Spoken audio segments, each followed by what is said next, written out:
Sekarang kalau nggak percaya, seluruh apa adanya gerak bisnis dan perekonomian kita itu, siapa yang bermain di sana? Nggak lebih dari 25 orang di Forbes kok ya. Jangan sampai pembangunan itu jangan hanya semata-mata atas nama memberi lapangan kerja, memberi ini. Padahal yang terjadi bukan itu, pemusatan kekuasaan. Berarti Om Eros juga harus siap juga kalau ada dari pihak sana, misalnya nih ada yang bilang, ini Om Eros nih teriak-teriak begini buat kepentingan siapa nih? Gitu. Saya bisa bertanggung jawab kepentingan nasional daripada saya nanti dibilang gimana. Diadakan sweeping sekali-sekali ya. Yang duduk di sana itu betul-betul nggak tuh KTP-nya dari mana nih? Gitu. Coba diajak bahasa Indonesia, bisa nggak? Gitu. Kalau enggak kan berarti, jadi kok banyak nggak bisa bahasa Indonesia ya? Kalau udah orang bilang bahwa, wah lu berani sama si itu, lu berani sama si itu. Ada apa ya Om? Rasa bahwa takutnya kita ada. Itu apa nasihat Om buat kita-kita? Karena memang sengaja ditakut-takutin. Takut kita Om, kalau kita mau Noel, lu berani ngomongin si itu gitu kan ya. Kenapa? Ya contohnya nih yang punya PIK diomongin pada takut. Ya, loh, gini loh.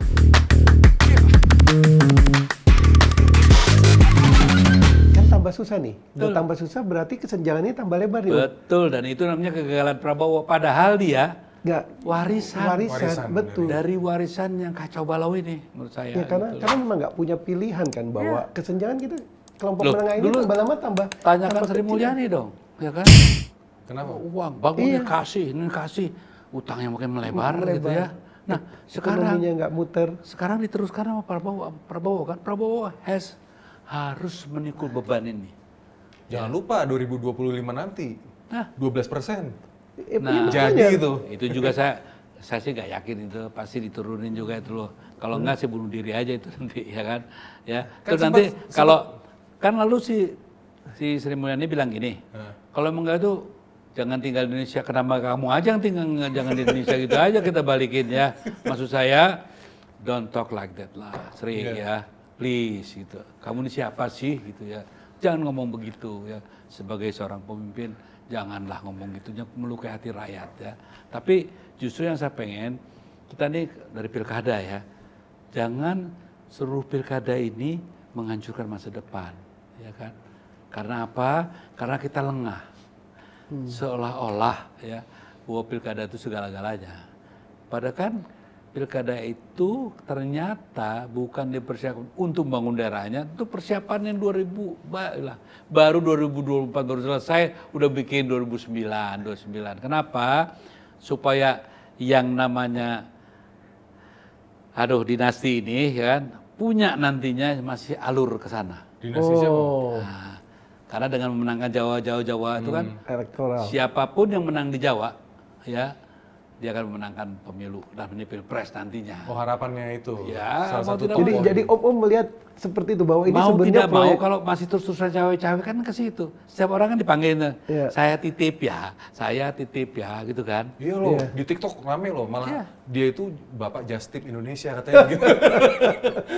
Enggak, ini kenyataan bahwa apa? Kenapa saya bilang peradaban dihancurkan? Mana ada sih bekas presiden yang begitu kan nggak ada. Jadi kita juga harus jeli gitu kan. Jangan soalnya katanya orang hebat, pengaruhnya hebat.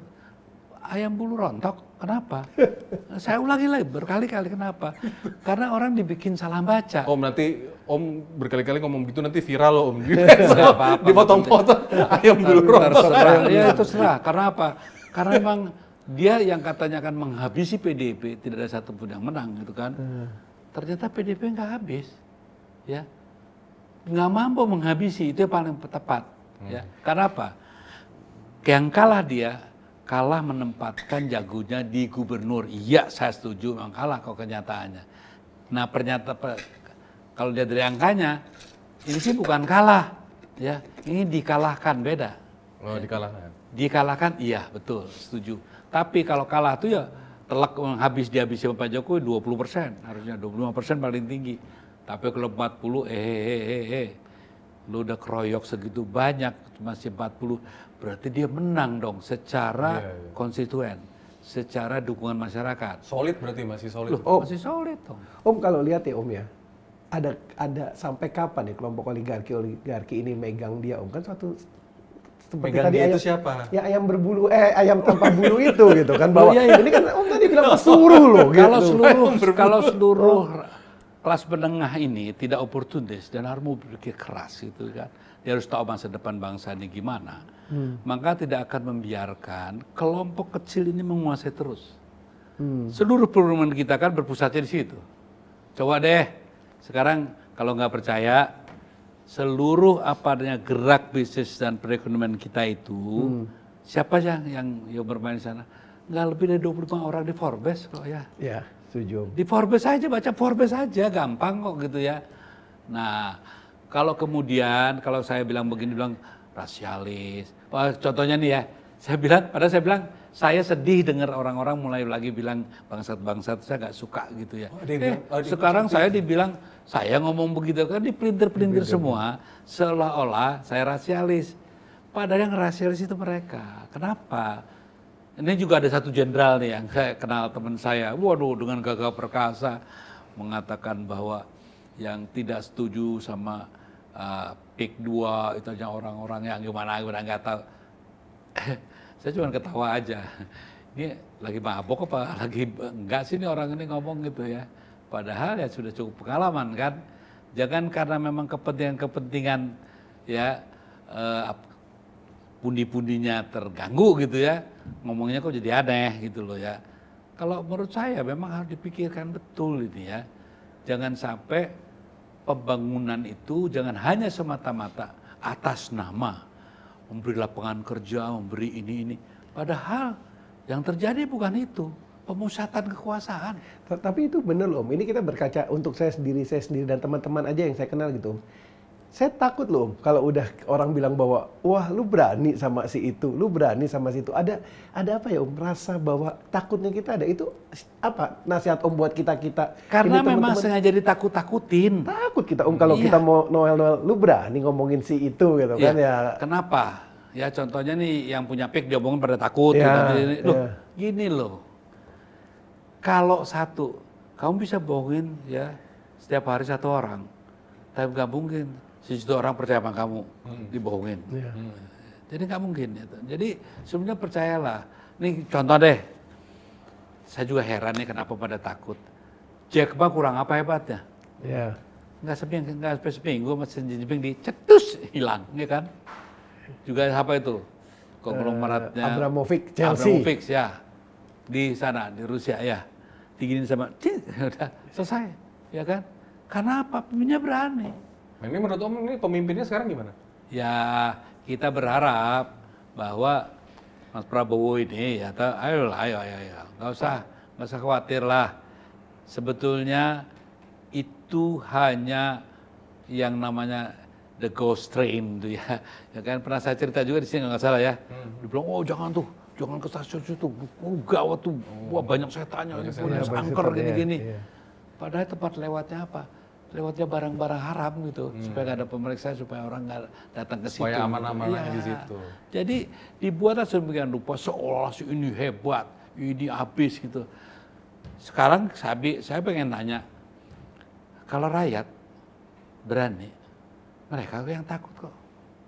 Kalau mereka berani, rakyat belum tentu takut karena masih banyak, ya kayak gitu. Nah, kita harus bangunkan keberanian rakyat, bukan untuk jangan rasialis, saya sangat nggak suka, tapi be realistik aja ya. Om, saya penasaran deh Om, kenapa sih yang membuat Om itu kayak perasaan itu mengganjal di PIK 2 itu? Apa karena PSN-nya atau karena ada cerita di balik itunya? Sebetulnya apa sih Om? Gini. Apalagi seorang anggota legislator ya bilang apa salah kata memindahkan gelodok ke sana. Berarti ini udah pengakuan dong. Kalau aku sih belum dengar sih. Tapi ada ya. Ada yang bilang begitu. Wakil ketua DPD. Oh ngomong begitu. Oh, apa salah memindahkan gelodok itu ke PIK 2. Ini pengakuan dong berarti. Ya. Jadi memang ada rencana. Kan tuh nggak salah dong bikin leong-leong gitu ya. Loh, kalau memang untuk kepentingan kita ini, pakailah simbol-simbol yang memang dekat dengan kita sebagai bangsa Indonesia ya. Saya katakanlah Liong Barongsai, loh saya juga ikut memperjuangkan kok itu tetap sama Gus Dur, ya toh. Saya Gus Dur udah meninggal, kalau kata tanya sama dia, kurang apa gitu kan, sama teman-teman dari Konghucu dulu dan Buddha, kita sering berdialog ya, supaya jangan sampailah kita kok rasialis begini, makanya dibuatkanlah bebas untuk cap gome segala itu kan belum pernah, terus kita lepaskan, itu pada saat era-era kita memperjuangkan era reformasi loh itu ya, melahirkan itu. Tapi bukan untuk dikentalkan sehingga berwarna yang tiba-tiba jauh dari merah putih. Bukan itu tujuannya. Gus Dur juga bikin bukan itu, untuk lebih mencair, ya, menyatu. Barongsai jadi bagian dari kita. Bukan bagian mereka, bukan milik mereka lagi, udah milik kita semua. Jadi sebenarnya ini kebalikan dari apa yang diperjuangkan Om sama Gus Dur zaman dulu dong, balik menjadi eksklusif lagi, nggak jadi inklusif lagi jadi gitu seperti itu. Gini loh, gini. Yang gue mau tanyain adalah, kayak misalnya kalau di luar negeri itu kan ada Chinatown. Nah, apa salahnya kalau misalnya nih, ini kan pertanyaan aja nih saya, orang awam. Kalau di PIK itu dijadikan Chinatown itu salah nggak menurut Om? Tuh, sebentar. Kita lihat harus tinjauannya kan ada sosiologis, politis, and cultural. Kalau waktu di San Francisco contohnya kan ada sejarahnya. Ada sejarahnya. Pertanyaan sekarang di Jakarta, emang perlu? Perlu nggak? Gitu kan? Kalau di sana memang mereka yang terpinggirkan menyatu dan sudah disepakati. Dan itu juga ada yang namanya area yang memang sudah dilokalisir. Dia nggak bisa merembet kemana-mana gitu, nggak bisa. Kalau ini kan bisa merembet kemana, jadi pusat perputaran yang luar biasa. Tapi ini ya kalau ya nggak tahu, ini kalau pendapat saya aja sih Om ya, ini sebenarnya ini lebih banyak gimmick pemasaran aja sih sebenarnya, karena memang mereka tuh mau jualan kepada ya warga-warga asing dari luar juga kan sebenarnya. Makanya gimmick pemasaran. saya bilang kan jadi investor itu dari luar-luar yang saya bilang kan di satu podcast ini the dreamland, ya kan? Dilihat yang keren, wah orang dari sana yang miliaran jumlahnya di sana, ya kesini 10.000, 100.000 kan kecil. Invest buat mereka, investor kemari kan ya gitu kan. Nah makanya pertanyaan saya untuk siapa itu kan penting dijawab, ya kan? Jangan terus marah-marah seolah wah ini saya itu, ya ini gerakannya bukan gerakan saya didu. Ini gerakan civil society, ya kan? Emangnya saya anak buahnya saya didu? Ya enggak lah, gitu kan, kayak gitu.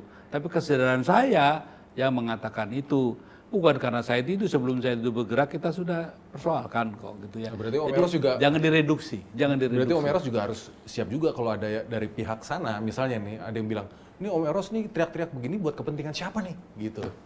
Saya bisa bertanggung jawab kepentingan nasional kok dengan alasan, Kita lihat social jealousy-nya sudah jelas.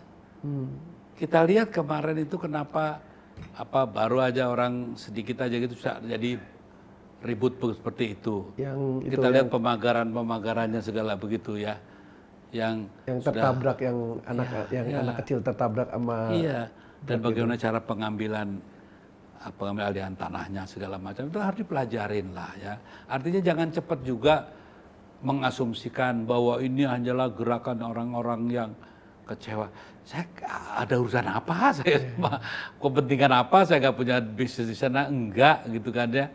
Tapi yang harus kita lihat bagaimana harus dilihat setiap orang yang ke sana kan ada yang perasaan social jealousy itu pasti nggak bisa enggak, ya kan.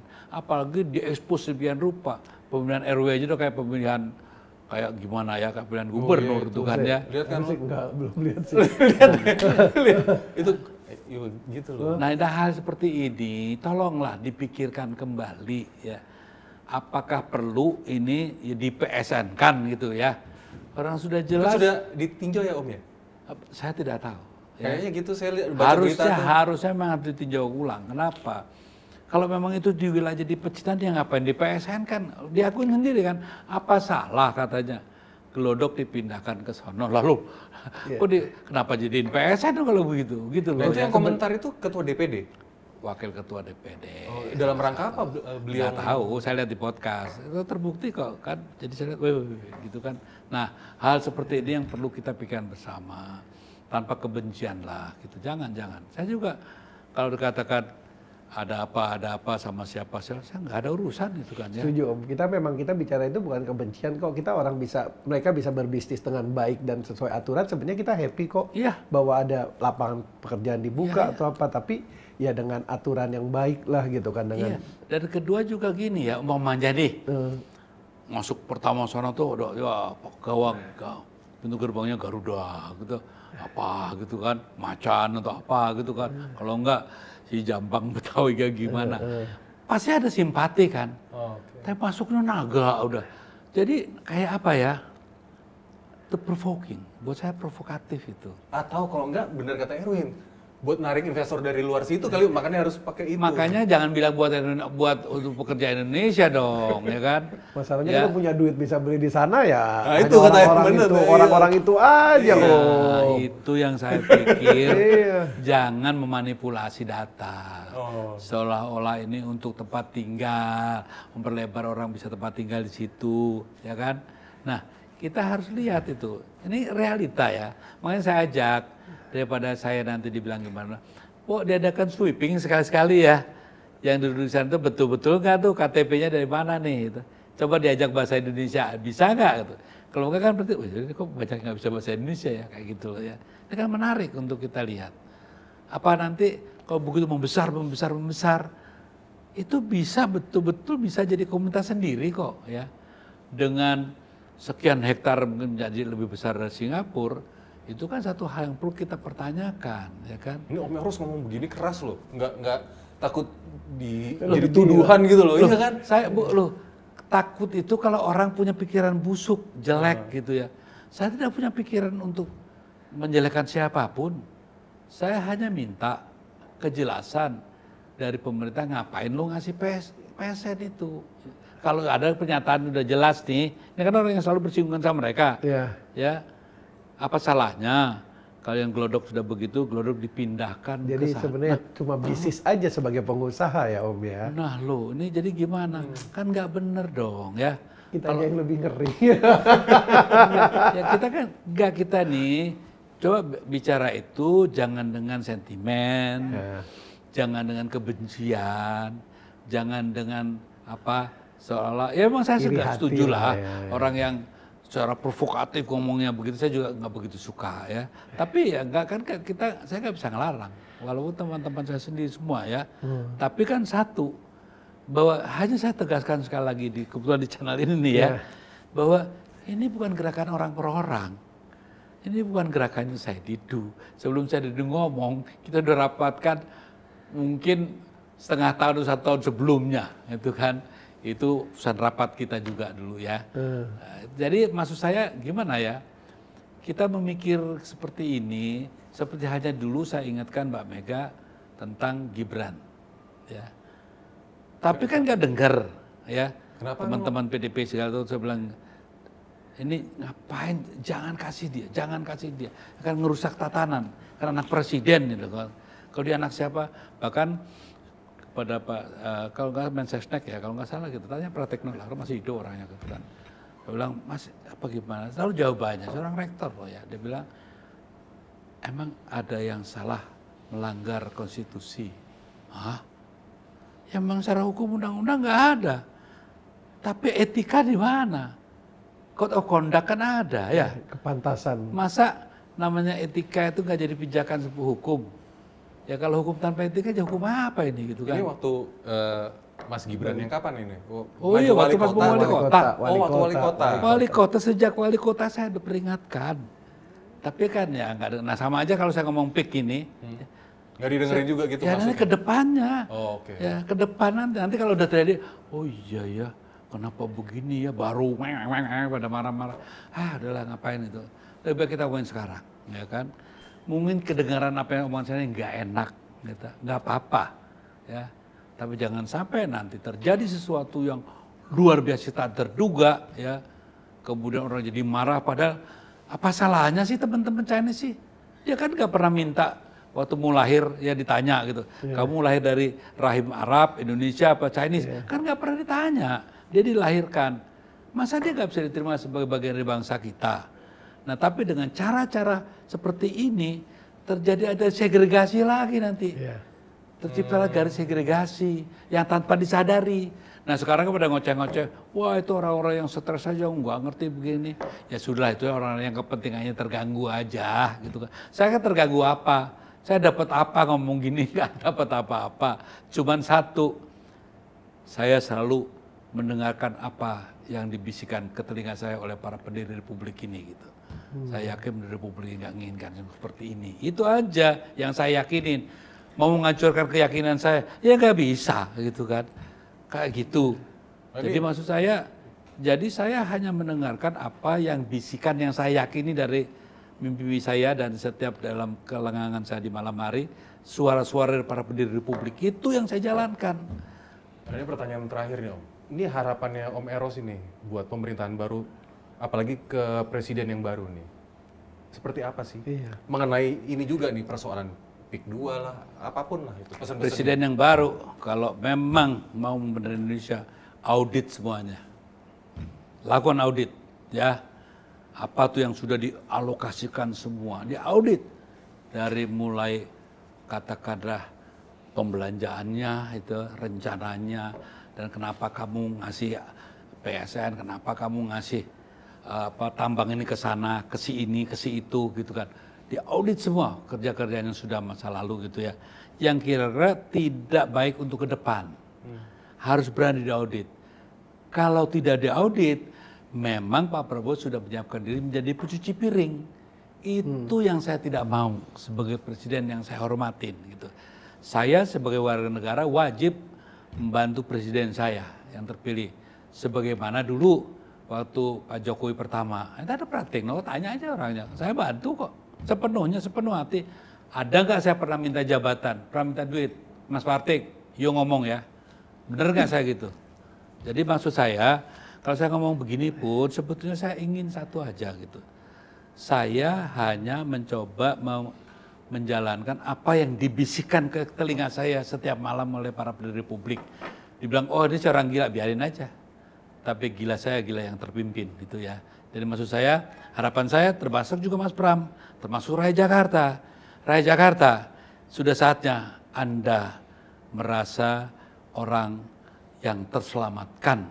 Karena Anda bagian yang telah menyelamatkan langkah besar untuk membangun satu masyarakat civil society yang kuat, lebih kuat lagi. Jadi rayakan kemenangan si Pram, karena sudah layak menang.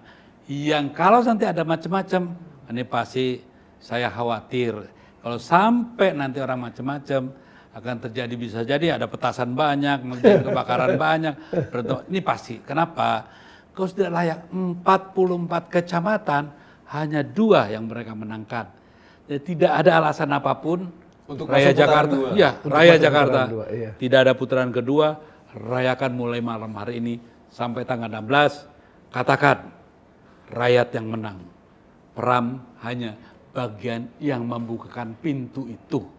Bukan kemenangan Pram, tapi adalah kemenangan rakyat Jakarta yang sudah berhasil memimpin namanya perjuangan kaum kelas menengah, civil society. Ya, Om, kemenangan ini bukan cuma untuk rakyat Jakarta, Om, tapi untuk semua rakyat Indonesia, Om. Loh iya dong, siap deh, perlawanannya sudah hebat lah ya.